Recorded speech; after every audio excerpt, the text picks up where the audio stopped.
ओम नमः शिवाय। हमारे प्रिय दोस्तों, आज मैं आपके लिए भौम प्रदोष मंगलवार व्रत कथा और उसकी विधि लेकर आई हूँ।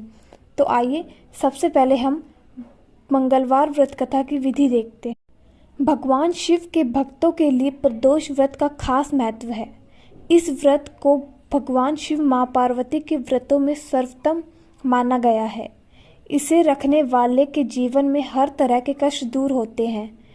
कृष्ण पक्ष और शुक्ल पक्ष में आने वाली त्रयोदशी तिथि को यह व्रत किया जाता है। इस बार ज्येष्ठ मास की शुक्ल पक्ष त्रयोदशी यानी 22 जून 2021 मंगलवार को प्रदोष व्रत है।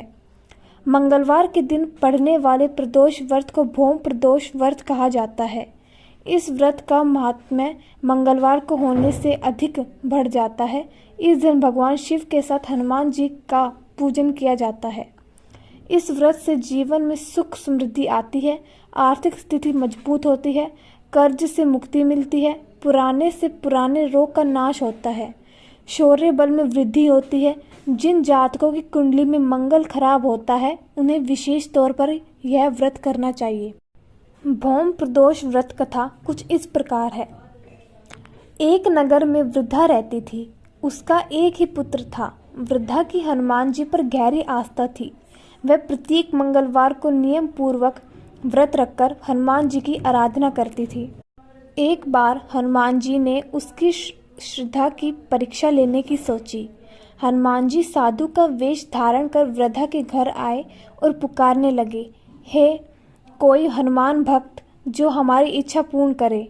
पुकार सुन वृद्धा बाहर आई और बोली, आज्ञा महाराज। हनुमान वेशधारी साधु बोले, मैं भूखा हूँ, भोजन करूँगा, तू थोड़ी जमीन लीप दे।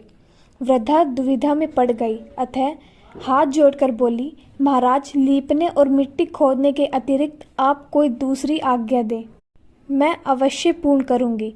साधु ने 3 बार प्रतिज्ञा कराने के बाद कहा, तू अपने बेटे को बुला, मैं उसकी पीठ पर आग जलाकर भोजन बनाऊंगा। यह सुनकर वृद्धा घबरा गई, परंतु वह प्रतिज्ञाबद्ध थी। उसने अपने पुत्र को बुलाकर साधु के सुपुर्द कर दिया। वेशधारी साधु हनुमान जी ने वृद्धा के हाथों से ही उसके पुत्र को पेट के बल लिटवाया और उसकी पीठ पर आग जलवाई। आग जलाकर दुखी मन से वृद्धा अपने घर में चली गई। इधर भोजन बनाकर साधु ने वृद्धा को बुलाकर कहा, तुम अपने पुत्र को पुकारो ताकि वह भी आकर भोग लगा ले।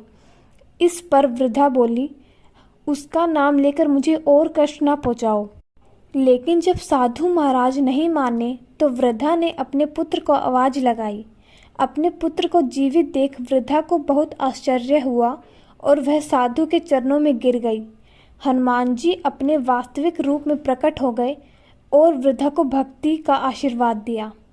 बोले हनुमान महाराज की जय।